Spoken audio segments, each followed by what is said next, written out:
প্রথমেই এবছরের প্রথম অনুষ্ঠান, শুভ নববর্ষ সবাইকে।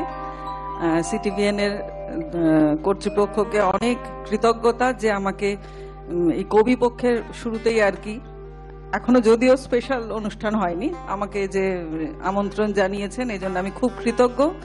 আর ওপারে যারা রয়েছেন তাদেরকে অনেক ভালোবাসা, অনেক শ্রদ্ধা। আর আমার মিউজিশিয়ান ভাই এবং তনুশ্রী তো আছেই, হাল ধরবে। সকলকে অনেক শুভেচ্ছা। সত্যি যত গুরুদেবের, আমরা তো রবীন্দ্রনাথ বলি না, গুরুদেব বলি শান্তিনিকেতনের সবাই, মানে যত পড়ি যত গাই না, কিরকম একটা মনটা উদার খোলামেলা হয়ে যায়, কোথাও চলে যেতে ইচ্ছে করে, মানে একটা ভীষণ ব্রড একটা অ্যাসপেক্ট রয়েছে। কিন্তু এইগুলো শুনে তো মনটা উদাস হয়ে যাচ্ছে। এক্ষুনি যা গরম, হিমালয় তো যেতে ইচ্ছে করছেই। সত্যি সত্যি তুমি বললে না, আমাকে কেদার টানছে ভীষণ ভাবে, হিমাচল প্রদেশ টানছে, এখান থেকে আমরা হাঁটা দিই সোজা। যাই। সত্যি ঘরের মধ্যে বন্দী হয়ে থাকলে না মনটা ছোট হয়ে যায়, তাই না?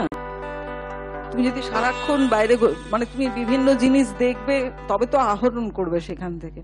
আর একটা ছোট্ট কথা বলি, আমরা যখন ছোটবেলায় ওই শান্তিনিকেতনে যে উত্তরায়ণে যে মিউজিয়াম আছে বিচিত্রা, যেখানে গুরুদেবের ব্যবহার করা চায়ের কাপ সমস্ত কিছু রয়েছে, আমরা সেখান থেকে কিন্তু খুব অনুপ্রাণিত হতাম। বাড়িতে বড় বড় কাপ, মানে উনি, এবং উনি যে গ্রীষ্মকালে একটা ঘরে থাকতেন, শীতকালে একটা জায়গায় থাকতেন, একটা গুহা ঘর ছিল, এগুলো দেখে আমরা কিন্তু খুব ইমপ্রেসড হয়েছিলাম। এবং বাবাও দুখানা বাড়ি করে ফেললো, গরমকালে ওখানে থাকবে, শীতকালে এখানে থাকবে, মানে এতটা আমাদের জীবনের প্রতি প্রভাব ছিল। সত্যি কথা, বাঙালির জীবনে রবীন্দ্রনাথের প্রভাবকে অস্বীকার করা যায় না। তবে হ্যাঁ, যারা সব সময় এগুলো এখন বুঝতে পারছি, তখন কিন্তু বুঝিনি। যারা সময়ে বুঝতে পারেন তারা সমৃদ্ধ হন, আর যারা অসময়ে বুঝতে পারেন তারা অনেকটা নিজেকে পিছিয়ে ফেলেন। একদম তাই, ব্যর্থ মনে হয় অনেকটা। যে এই জানাটা হচ্ছে নিজেকে জানা, নিজেকে সমৃদ্ধ করা, নিজের প্রতি আস্থা বাড়ানো।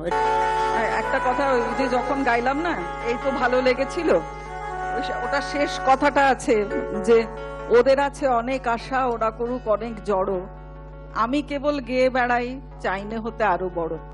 মানে এটা কিন্তু আমার জীবনের মূল মন্ত্র। আমি কত বড় হলাম, আমার নিজের মনের আনন্দে আমি গান গেয়ে যাই। আমি তোমাকে কি বললাম যে আমি কত জানি, আমার জানানোর দরকার নেই। আমার নিজের প্রতি আস্থা বাড়ে যখন আমি আরো পড়ি।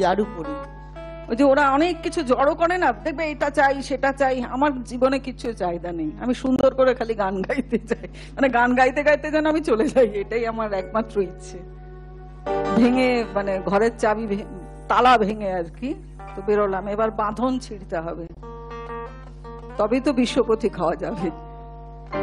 সত্যি আমিও না ভীষণ এই এটাতে বিশ্বাসী, জানো তো, ওই সবকিছু একটা বেঁধে রাখা, আমার যখন যেটা ইচ্ছে করবে, মানে নিশ্চয়ই সেটা ভালো হবে, স্বাধীনতা থাকবে, স্বেচ্ছাচারিতা থাকবে না। হ্যাঁ, অসাধারণ লাগে এই ব্যাপারটা, এটা একদম আমার মূল মন্ত্র। আবার সকলকে অনেক ধন্যবাদ, যারা বাজাচ্ছেন, তনুশ্রী, সিটিভিএন কর্তৃপক্ষ এবং ওপারে যারা আছেন, সকলকে আন্তরিক ধন্যবাদ।